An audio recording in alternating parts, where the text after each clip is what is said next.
সুখ পা বলি তাইতে তোর এঠো খা আমি খাইতে বড় সুখ কানাই তাই তো তো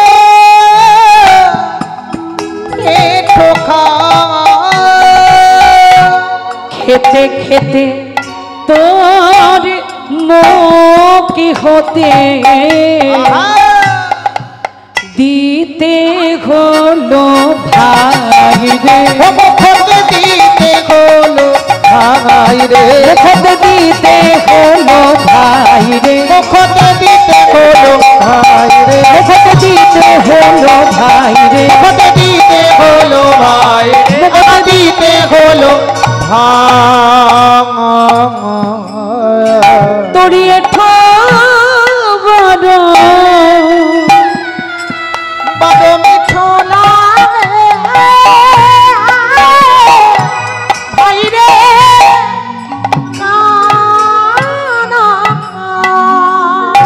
ভক্তিমতী মায়েরা আপনাদের অনেকের বাড়িতে মা পেয়ারা গাছ আছে, দেখবেন পেয়ারা পাকা এমনিতেই মিষ্টি হয়, কিন্তু যে পেয়ারাটি পাখিতে ঠোকরে দেয় সেই পেয়ারাটা কিন্তু আরো দ্বিগুণ মিষ্টি লাগে। কেন বলুন তো মা? পাখির ঠোঁটের গুণ। তো সুদামা বলছে, বুঝলি কানাই, গাছ পাকা আম তো এমনিতেই মিষ্টি, কিন্তু ওই মিষ্টি আমটা তোর ঠোঁটে ছোঁয়া পেলে আরো দ্বিগুণ মিষ্টি হয়ে যায়। কেন জানিস? তরিও ধর মাছি না জানি কি শোধায় আছে কানাই তোর অথর মাঝে না জানি কি শোধায় আছে আমরা তোর চাঁদ মুখে বলে ভাগে যা তোরি এঠো বড় বড় মিঠো লাগে ভাই রে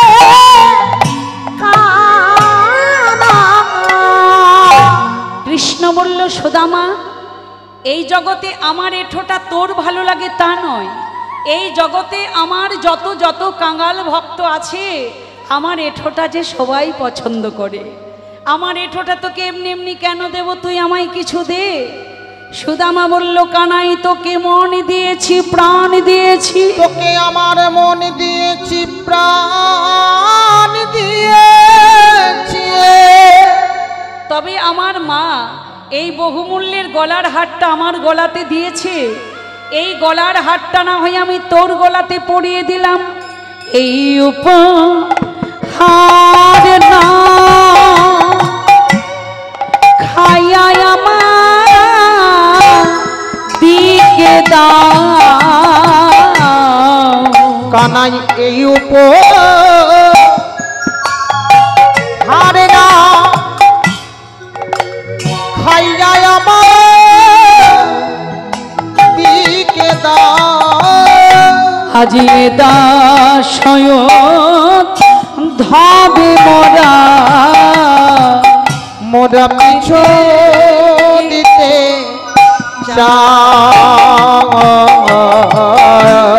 এঠো বড় বড় মিঠো লাগে ভাই রে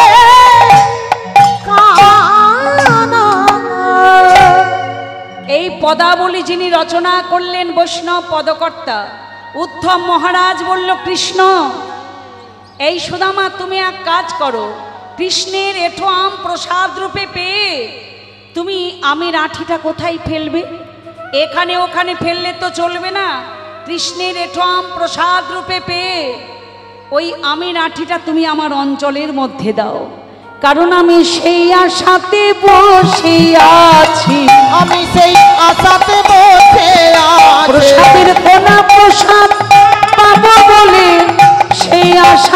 বসে আছি, প্রসাদের কোনা প্রসাদ পাবো বলে, জনম ধন্য হবে, কোনা প্রসাদ পাবো বলে, জনম ধন্য হবে, কোনা প্রসাদ পাবো বলে আমি সেই আশাতে বসে আছে। ভগবান কৃষ্ণচন্দ্র তার বৃন্দাবনে কত রকমের খেলা, কত রকমের লীলা বলে শেষ করা যাবে। এবার বৃন্দাবনে আজ থেকে নেমে এলো একটা দুঃখের দিন। দিনটা দুঃখের দিনও শুধু বলা যাবে না, দিনটা ভয়ঙ্কর দিন। কৃষ্ণের মামার নাম কি মায়েরা? কংস। কংস মহারাজ একটা যজ্ঞের আয়োজন করলেন। যজ্ঞটার নাম দিয়েছে ধনুর যজ্ঞ। লোকের কাছে বলে বলে বেড়াচ্ছে, এই যে শুনছো, এই যে যজ্ঞটা আমি করব, এই যজ্ঞে তোমরা সবাই দেখতে পাবে কৃষ্ণকে। আমি কৃষ্ণকে এই যজ্ঞে নিমন্ত্রণ করেছি। আসল ব্যাপারটা কি জানেন? কৃষ্ণকে কংস মারবার পরিকল্পনা করলেন। বোঝা গেল কি করে না, একটা চিঠির ভাষা। চিঠিতে লিখলেন কংস, এই যজ্ঞে কৃষ্ণ আসবে, নন্দ মহারাজ আসবে, কৃষ্ণের 24 জন সখা আসবে, বৃন্দাবনের কোনো মহিলারা যেন না আসে। চিঠিটা লিখে অক্কুর হাতে দিয়ে অক্কুরকে রথ নিয়ে পাঠিয়ে দিল। অক্কুর গিয়ে চিঠিটা কৃষ্ণকে দিল। কৃষ্ণ চিঠি পড়ে দেখলেন নন্দ মহারাজ আসবে, কৃষ্ণের 24 জন সখা আসবে, বৃন্দাবনের কোনো মহিলারা যেন না আসে। 24 জন সখাকে সঙ্গে নিলেন, নন্দ মহারাজকে সঙ্গে নিলেন কৃষ্ণ। অক্কুরে রথে চড়ে বৃন্দাবন থেকে চলে এলেন মথুরা। মথুরাতে এসে কৃষ্ণ কাল রূপে কংসকে ধ্বংস করলেন। উগ্রসেনকে বসিয়ে দিলেন সিংহাসনে। নন্দ মহারাজকে কৃষ্ণ বললেন, পিতা, আমার কিন্তু আর বৃন্দাবনে ফিরে যাওয়া হবে না। নন্দ মহারাজ বলছে, কেন কৃষ্ণ? তোমার মামা কংস তো মরে গেছে, তাহলে তুমি ফিরে যাবে না কেন? কৃষ্ণ বলছে, পিতা, কংস মরলেও কংসের শ্বশুর কিন্তু মরেনি। বাবা, কংসের শ্বশুরের নাম কি জানেন? জরাসন্ধ। আপনারা যে রাজগীর যান না বেড়াতে, জরাসন্ধের গুপ্তধন সেখানে এখনো আছে। জরাসন্ধের দুটো মেয়ের নাম হলো হস্তি, একটা নাম হলো কান্তি। এদের কংসের সঙ্গে বিয়ে হয়েছিল। কংস মরে গেল মানে মেয়ে দুটো বিধবা হলো। বিধবা মেয়ে যদি মা বাবার চোখের সামনে ঘোরাফেরা করে, কোন মা বাবার মনের অবস্থা ঠিক থাকতে পারে বলুন? বুকের ভিতরে আগুন দাউ দাউ করে জ্বলবে না? তখন মথুরার প্রত্যেকটা মানুষকে আক্রমণ করবে। আমি যদি মথুরাতে না থাকি না, মথুরার প্রত্যেকটা মানুষ আমার নামে নিন্দা করবে। তুমি ফিরে যাও পিতা।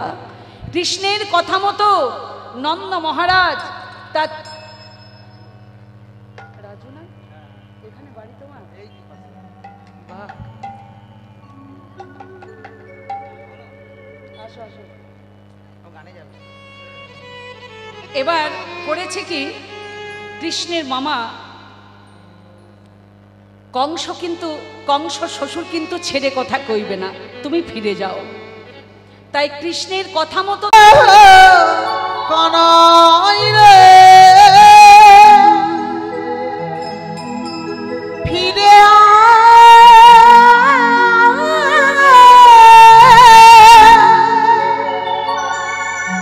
ওরে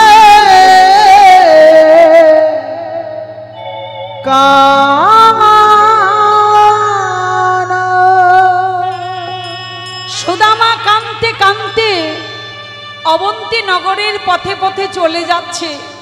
যদি কোনো গরুকে দেখতে পাচ্ছে, বলছে, গরু, আমার সখা কৃষ্ণ কেমন আছে, তুমি একবার বলো।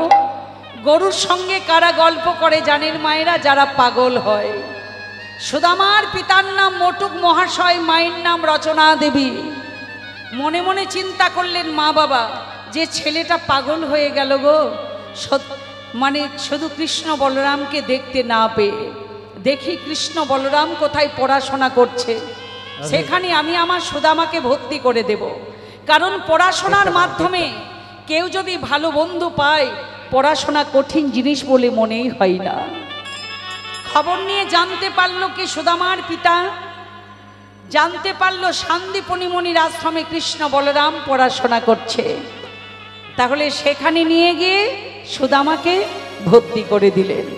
অগো বহুদিন পরে সবে তথায় মিলিল, আহা বহুদিন পরে সবে তথায় মিলিল, শিক্ষার উদ্দেশ্যে সবাই আসিয়া মিলিল, শিক্ষার উদ্দেশ্যে সবাই আসিয়া মিলিল, বহুদিন পরে সবে আনন্দ হইল, বহুদিন পরে সবে আনন্দ হইল, আর আনন্দ ধরে না, আর আনন্দ ধরে না, কৃষ্ণ সুদামার মনে আর আনন্দ ধরে না, কৃষ্ণ সুধামার মনে আর আনন্দ ধরে না, বহুদিন পরে সখা পেয়ে আর আনন্দ ধরে না, বহুদিন পরে সখা পেয়ে আর আনন্দ ধরে না।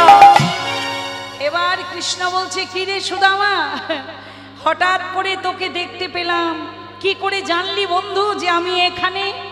সুদামা বলছে, কানাই, তোকে দেখতে না পেয়ে আমি পাগল হয়ে যাচ্ছিলাম। ও মায়েরা, বন্ধু বন্ধুকে পেয়ে তাদের যে কি আনন্দ ভাষায় প্রকাশ করা যাচ্ছে না। এবার গুরুদেব বললেন, কৃষ্ণ, সুদামা, বলরাম, এদিকে এসো, আমার বিদ্যালয়ে তোমাদেরকে ভর্তি করা হয়েছে কিছু জ্ঞান অর্জন করবার জন্য। তো বাবা কৃষ্ণ, আমি লোকের মুখে শুনেছি তুমি খুব মেধাবী। কৃষ্ণ বললেন, গুরুদেব, লোকে আমাকে তাই বলে। বেশ বাবা, তুমি আমার বিদ্যালয়ে কি বিদ্যা শিখতে চাও? কৃষ্ণ বললেন, গুরুদেব, আপনার বিদ্যালয়ে কি কি বিদ্যা শেখানো হয়? বলছে, শোনো বাবা কৃষ্ণ, আমার বিদ্যালয়ে 64 রকমের বিদ্যা শেখানো হয়। কৃষ্ণ বললেন, গুরুদেব, আমি 64 রকমেরই বিদ্যা শিখতে চাই। গুরুদেব বললেন, তুমি যদি নিতে পারো, আমার দিতে কোনো কৃপণতা নেই, তুমি মন দিয়ে 64 বিদ্যায় শেখো। বলরাম, তুমি কি বিদ্যা শিখতে চাও? ধনুর্বিদ্যা। সুদামা, তুমি কি বিদ্যা শিখতে চাও? গুরুদেব, গুরুদেব, আমি বেদ বিদ্যা শিখি। বেদ বিদ্যা। সুদামা, বেদ আমি তোমায় শিখিয়ে দেব, কিন্তু তুমি কি জানো, বেদ বিদ্যা শিখতে গেলে ব্রাহ্মণের ব্রাহ্মণতা অর্জন করতে হয়। জাতিতে ব্রাহ্মণ হোক চাই নাই হোক।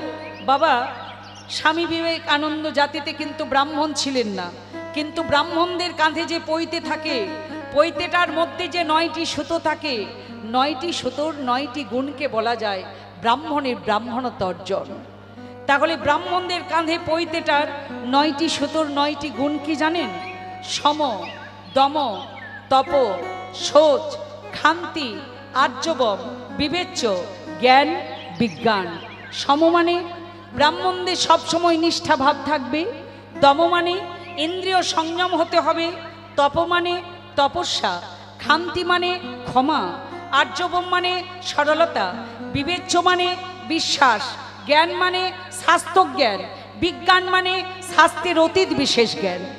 এই 9টি গুণ যা থাকবে তাকে বলা যায় ব্রাহ্মণের ব্রাহ্মণত্ব অর্জন। সুদামা, বেশ, তুমি বলো তো বাবা, বেদের অপর নাম কি? মায়েরা, বেদের অপর নাম কি গো? শ্রুতি। কেন শ্রুতি হলো? শুনে শুনে মুখস্থ করতে হয়, লিখে মুখস্থ করার বিষয় নয়। সুদামা, বেদ হলো বহু প্রাচীনতম ধর্মগ্রন্থ। যেমন যীশু খ্রিস্টের বাইবেল 2000 বছর আগেকার গ্রন্থ, মুসলিম ধর্মে কোরআন মাত্র 1500 বছর আগেকার গ্রন্থ, বেদ কম করে 5000 বছর আগেকার গ্রন্থ। সুদামা, তুমি এক কাজ করো, এই যে অগ্নিকুণ্ডে অগ্নি প্রজ্বলিত হচ্ছে, অগ্নি স্পর্শ করে তোমায় কথা দিতে হবে, তুমি জীবনেও মিথ্যা কথা বলবে না। কারণ কি জানো? বেদবিদ্যা চর্চা কারা করতে পারে? 24 ঘন্টা যাদের ঈশ্বরের সঙ্গে সম্পর্ক থাকে। এই জগতে ঈশ্বরকে ধরে রাখতে পারে কারা? এই জগতের যে মানুষ সদা সর্বদাই সত্যি কথা বলে, তার সঙ্গে ঈশ্বরের সম্পর্ক থাকে। আর যে এই জগতে যে মানুষ ভুরি ভুরি মিথ্যা কথা বলে, তার সঙ্গে ঈশ্বরের কোনো সম্পর্ক থাকতে পারে না। তাহলে সুদামা, তুমি প্রতিজ্ঞা করো, জীবনেও মিথ্যা কথা বলবে না। সুদামা অগ্নি স্পর্শ করে কথা দিলেন, জীবনেও মিথ্যা কথা বলবে না। এইভাবে গুরুদেবের আশ্রমে বেশ কয়েকটা দিন পেরিয়ে গেল। গুরুদেব বললেন, কৃষ্ণ, সুদামা, রান্নার ঘরে জ্বালানির খুব অভাব গো, তোমরা যাও না গভীর জঙ্গলে গিয়ে কাঠ কুড়িয়ে নিয়ে এসো। কৃষ্ণ সুদামা যেমন গভীর জঙ্গলে কাঠ কুড়ুতে গেছে, হঠাৎ হইল নিষ্ঠুর ঝড় বরিশান, ঝড় বরিশান, বজ্রপাত মহাঘোর, ঘন গর্জন, ঘন অস্ত গেল দিবাকর, ঘড়ি অন্ধকার, দস্ত সঞ্চার, উচ্চ নিচু কিছু না দেখিলা জালামায়, কে কোথায় আছিল বলে না ছিল নির্ণয়, না ছিল কৃষ্ণ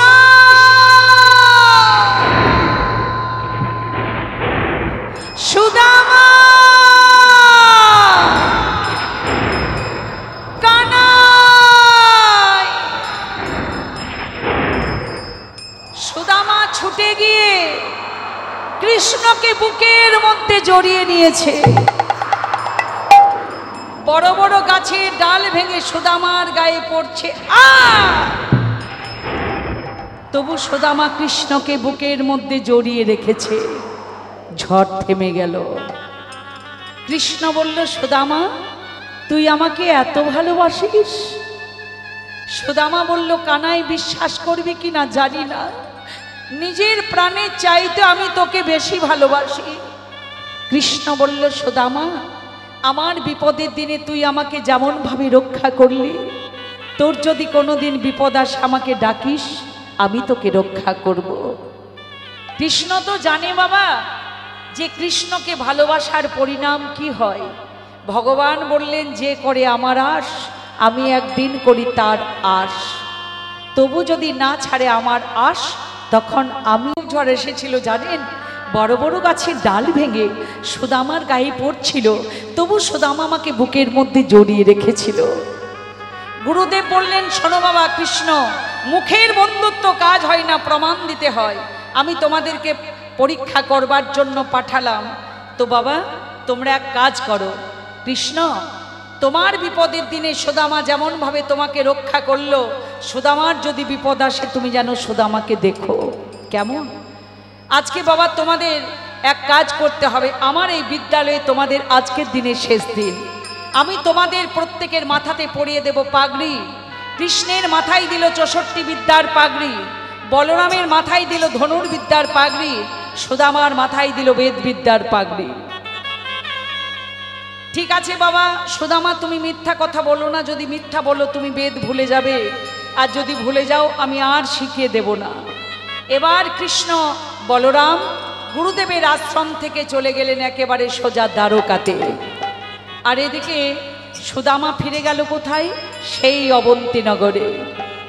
সুদামার বাবার মনে কি আনন্দ! পাড়া প্রতিবেশী লোকের কাছে বলছে, শুনছ গো, আজ আমার সুদামা ফিরে এসেছে, শান্তিপণিমণির পরিয়ে দেওয়া মাথাতে পাগড়ি, তোমাদের পাড়ার ছেলেগুলোর সঙ্গে আমার ছেলেটা কি তুলনা হবে?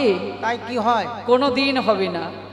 আবার ওই পাড়াতে গিয়ে বলছে, জানো আজ আমার খুব আনন্দের দিন, আমার মানে ছেলেটা বেদবিদ্যার পারদর্শী হয়েছে, খুব আনন্দ। কিন্তু মায়েরা সবারই তো সব সুখ থাকে না মা, যতই সুখ থাকুক একটু দুঃখ থেকেই যায়।